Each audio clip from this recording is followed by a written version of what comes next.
नादान को योग ज्ञान। राम तुम्ही घनश्याम तुम्ही, प्रभु तुम्ही हो डमरू वाले, सिद्ध गुफा सवाई वाले प्रभु, सिद्ध गुफा सवाई वाले। योगेश्वर, योग शिरोमणि, जगदाधार एवं अकारण दयालु आराध्य देव श्री सद्गुरुदेव भगवान की करुण कृपा से उनके एक शिष्य द्वारा कही गई यह बात कि हमारे श्री गुरुदेव भगवान अपने शिष्य के रक्षार्थ 1 मिनट में पूरी पृथ्वी की 3 परिक्रमा करते हैं और आज तक इस कार्य के दौरान हमने उन्हें कभी दौड़ते हुए नहीं देखा है। जब मैंने पहली बार ऐसा सुना था तो बड़ा ही आश्चर्य होता था कि यह कैसे संभव है, लेकिन अब तो प्रभु कृपा चरित्र ऐसे सुनने को मिलते हैं कि वह स्वतः ही प्रमाणित कर देते हैं कि मेरे गुरुदेव त्रिलोकीनाथ एक साथ कई स्थानों पर प्रकट होकर परोक्ष रूप से उनकी सहायता करते हैं। उनके असंभव कार्यों की विपरीत स्थिति होने पर भी उनकी जीवन रक्षा किया करते हैं। एक ऐसे ही आध्यात्मिक कृपा प्रसंग का वर्णन सरल एवं सुबोध भाषा में करने का प्रयत्न किया जा रहा है, इस आशा एवं विश्वास के साथ कि यह साधकों की श्रद्धा में अवश्य ही वृद्धि करेगा।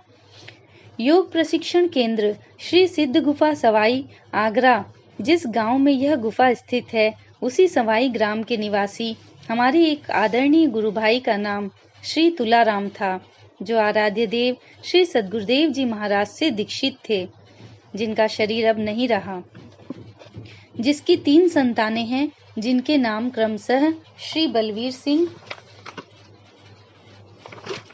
श्री विनोद कुमार सिंह एवं श्री बॉबी। श्री बलवीर सिंह खेती गृहस्थी का कार्य करते हैं एवं श्री बॉबी सिंह एक डॉक्टर साहब के गाड़ी के ड्राइवर हैं। दूसरे नंबर का लड़का श्री विनोद कुमार सिंह अपनी पढ़ाई समाप्त कर घर पर ही निवास कर रहा था। हमारी सिद्ध सेवित श्री सिद्ध गुफा सवाई गांव में ही स्थित है, अतः प्रायः श्री सिद्ध गुफा सवाई धाम पर आया जाया करता था। श्री सिद्ध गुफा पर दर्शनार्थ आने वाले जिज्ञासु एवं साधनारत साधक योगेश्वर द्वय योगीराज श्री चंद्रमोहन जी महाराज एवं परम योग योगेश्वर महाप्रभु श्री रामलाल जी महाराज के स्वरूपों को साष्टांग प्रणाम किया करते हैं एवं स्वरूपों के सामने बैठकर भजन सुनाया करते हैं। बालक विनोद कुमार भी उन दर्शनार्थियों के साथ बैठकर सुनता था एवं भजन गाता भी था। अब वह नित्य कुछ समय पश्चात श्री सिद्ध गुफा सवाई धाम पर सायंकालीन आरती के समय होने वाले आध्यात्मिक भजनों में अब उसका मन लगने लगा एवं उसे आनंद आने लगा। इस आध्यात्मिक आनंद ने उसे नित्य सायंकालीन आरती के समय श्री सिद्ध गुफा सवाई धाम पर रहने को विवश कर दिया।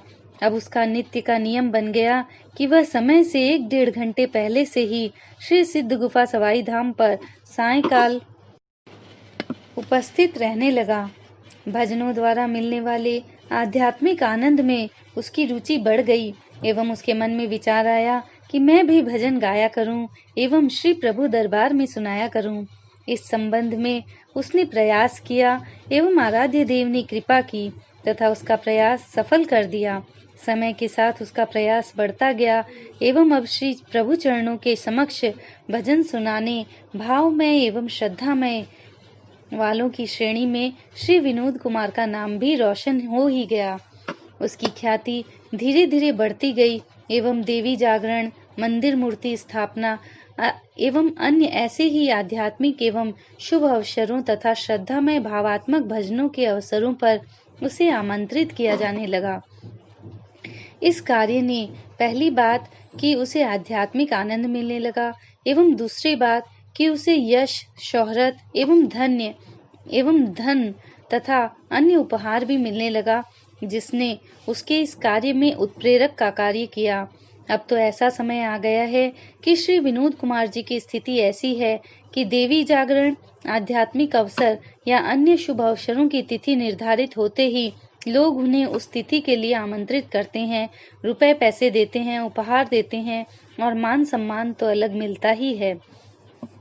हमारे इस भाई ने अपनी श्री सवाई धाम की सेवा को सर्वोच्च स्थान प्रदान करते हुए यह नियम बना लिया है कि महाप्रभु श्री रामलाल जी महाराज के अवतारोत्सव की रात्रि चैत्र शुक्ल पक्ष नवमी तथा अश्विन माह की दशमी की रात्रि हमारे आराध्य देव श्री चंद्रमोहन जी महाराज के अवतारोत्सव की तिथि, जो रात्रि जागरण कर पूरी रात्रि उनकी कृपाओं एवं लीलाओं की भजनावली बनाकर उनके स्वरूप के सामने बैठकर गाने एवं वहां उपस्थित समुदाय को सुनाकर आध्यात्मिक आनंद लेते एवं देते हैं। अपने द्वारा बनाए गए इस नियम का वे कड़ाई से पालन करते हैं। सन 1998 के चैत्र नवरात्र का समय था। ये अष्टमी तिथि को देवी जागरण करने अपनी 5 सदस्यों वाली टीम के साथ दिल्ली के एक मंदिर के चबूतरे पर सायंकाल 7 बजे से भजन एवं भक्तिपूर्ण संगीत का कार्यक्रम आरंभ करके प्रातः नवमी तिथि को समापन किए एवं उसके बाद प्रसाद एवं नाश्ता लेकर नवमी की रात्रि को श्री प्रभु जी के सवाई आश्रम पर अपना श्रद्धापूर्ण भजन सुनाने के उद्देश्य से प्रातः 6 बजे दिल्ली से प्रस्थान कर आगरा आने के लिए बस स्टेशन पहुंच गए। रोडवेज की बस से ये आगरा की यात्रा आरंभ किए। ये जब बस में सवार हो रहे थे तो इन्हें एक आकाशवाणी सुनाई दी, जो यह थी, लल्ला, बस की आगे वाली सीट की 4 लाइनें तथा पीछे वाली 4 सीटों की लाइन छोड़कर अपनी मंडली के साथ बीच वाली सीटों पर बैठना। पूरी रात्रि जागरण के कारण इन्हें बड़ी तेज नींद आ रही थी, अतः उक्त आकाशवाणी पर इन्होंने ध्यान नहीं दिया और स्वयं ड्राइवर की सीट में के सीध में समानांतर वाली सीट पर अपनी भजनों की डायरी एवं रुपयों से युक्त एक थैली, जो चमड़े के बैग में था, लेकर बैठ गए। बैठने के बाद भी इन्हें फिर वही आकाशवाणी सुनाई दी, परंतु नींद की प्रगाढ़ता के कारण उन्होंने उसकी अनसुनी कर दी। चैत्र शुक्ल पक्ष नवमी की तिथि थी एवं दोपहर करीब 12:30 बजे का समय था। गाड़ी उस रोड पर स्थित होटल पलवल से ज्यों ही आगे बढ़ी, असंतुलित हो गई एवं सड़क के किनारे खड़े शीशम के पेड़ में तीव्र गति से चलकर टकरा गई। कारण यह था कि रोडवेज बस जिससे ये लोग सफर कर रहे थे, उसकी स्टीयरिंग फेल हो गई थी। बस की इस दुर्घटना में कई सवारियों का प्राणांत हो गया एवं कितने स्थायी एवं अस्थायी रूप से अपंग हो गए। बस के आगे एवं पीछे वाली 4 सीटों पर बैठने वाले सवारियों का उपरोक्त हाल हुआ। शेष सवारियों को मामूली चोटें आई थी एवं वह सभी हल्के उपचार के बाद ठीक हो गए। दुर्घटना में श्री विनोद कुमार जी एवं उनकी 5 सदस्य वाली टीम को कोई विशेष चोट तो नहीं आई, परंतु दुर्घटना की भयावह स्थिति एवं करुणामय क्रंदन दृश्य देखकर इनकी पार्टी के सभी सदस्य भयभीत हो गए। दुर्घटना के बाद इस भय से कि अब पुलिस वाले आएंगे एवं इस दुर्घटना में हम लोगों को चश्मदीद गवाह बनाएंगे, श्री विनोद कुमार जी ने अपने साथ चलने वालों से कहा कि जल्दी इस स्थान से आगे निकल चलो एवं आगरा की तरफ पैदल ही चल पड़े। वे लगभग 1-1.5 किलोमीटर आगे निकल आए तो दिल्ली से आगरा को जाने वाली एक रोडवेज बस आती दिखलाई दी। इन लोगों ने उस बस को रुकवाना चाहा, परंतु बस नहीं रुकी, तो ये लोग पैदल ही चल रहे थे कि कुछ देर बाद एक नई टाटा सुमो आगरे की तरफ जाती हुई दिखलाई दी। इन लोगों ने उसे हाथ दिया तो वह रुक गई। नई टाटा सुमो में कोई सवारी नहीं थी एवं गेरुआ वस्त्र पहने एक महात्मा, जिनका शरीर काफी स्वस्थ था एवं टाटा सुमो चला रहे थे, गाड़ी रोककर उस महात्मा वेशधारी ड्राइवर से पूछा, कहाँ जाना है? ड्राइवर ने पूछा, कहाँ जाना है? इन लोगों ने कहा, आगरा जाना है। उन्होंने कहा, जल्दी गाड़ी में बैठ जाओ एवं सभी विनोद कुमार की मंडली टाटा सुमो में बैठ गई। सबके बैठने के बाद महात्मा जी ने गाड़ी स्टार्ट की एवं आगरे की तरफ चलना आरंभ किए एवं बोले, पैदल क्यों चल रहे थे? इन लोगों ने बतलाया कि हम लोग दिल्ली के एक मंदिर पर देवी जागरण करके आगरा रोडवेज बस द्वारा जा रहे थे एवं होटल पलवल के पास बस का एक्सीडेंट हो गया। श्री महात्मा जी टाटा सुमो चलाते जा रहे थे एवं इन लोगों से दुर्घटना की सारी जानकारी हासिल करते जा रहे थे। श्री महात्मा जी ने तीव्र गति से टाटा सुमो गाड़ी चला रहे थे एवं करीब 7 किलोमीटर की दूरी तय होने वाली थी कि उन्होंने अचानक प्रश्न किया, इस भाव के साथ कि ऐसा आभास हो रहा था कि वह बात उन्हें अभी याद आई हो, क्यों दुर्घटना वाली बस से अपना सब सामान ले लिया है ना? इस प्रश्न को सुनकर श्री विनोद कुमार के पैर के नीचे से किसी ने खड़ा होने का आधार ही खींच लिया। वह अवाक सा रह गया। कारण यह था कि जिस चमड़े के बैग में श्री विनोद कुमार ने अपने भजन की 4-5 डायरियां एवं 2 दिन की आमदनी 72,000 से ज्यादा रुपए रखे थे, उस दुर्घटना वाली बस में ही छूट गए थे। उसने कहा, बाबा जी, हमारी भजन वाली डायरियां एवं 72,000 से ज्यादा रुपए वाला बैग तो उसी दुर्घटना वाली बस में छूट गया है। उसकी बातें समाप्त होते होते बाबा जी अपनी टाटा सुमो मोड़कर दिल्ली की तरफ चलना आरंभ किए। दुर्घटना स्थल पर पहुंचने पर श्री महात्मा जी ने अपनी गाड़ी रोक दी एवं कहा कि जाओ, तुम्हारा बैग पड़ा है, उठाकर लेते आओ। कोई पूछे तो कहना कि महात्मा जी का बैग है। श्री विनोद कुमार उतरा एवं जाकर अपना बैग उठाकर लाने लगा तो जो दुर्घटना होने के कारण बस से करीब 10 फीट दूर गिर गया था। तो एक पुलिस इंस्पेक्टर ने कहा कि इसका बैग लेकर कहाँ जा रहे हो? श्री विनोद कुमार यह कहते हुए कि यह बैग टाटा सुमो में बैठे बाबा जी का है, आकर अपने स्थान पर जो बाबा जी के बिल्कुल पास था बैठ गया एवं बैठते ही बाबा जी ने अपनी टाटा सुमो आगरा की तरफ चलाना आरंभ किया। श्री महात्मा जी गाड़ी चलाते हुए श्री विनोद कुमार से बातचीत आरंभ करते हुए बोले, स्पष्ट आदेश के बाद भी तुम आगे बैठे?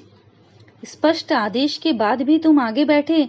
तुम्हें तुम्हारी बांह पकड़कर जब बस के बीच वाली सीट पर किया तो तुम निद्रा में कह रहे थे कि हमारी नींद क्यों खराब कर रहे हो? यदि तुम्हें बीच वाली सीट पर नहीं बैठाया होता तो तुम अब तक मुर्दा बन गए होते। दुर्घटना के बाद बस से उतरकर चलना आरंभ किया तो अपने जीविकोपार्जन का साधन बैग जिसमें भजन एवं रुपया रखा था वहीं छोड़ दिया। आखिर तुम कब तक नादान बने रहोगे? मायापति की माया का प्रभाव देखिए।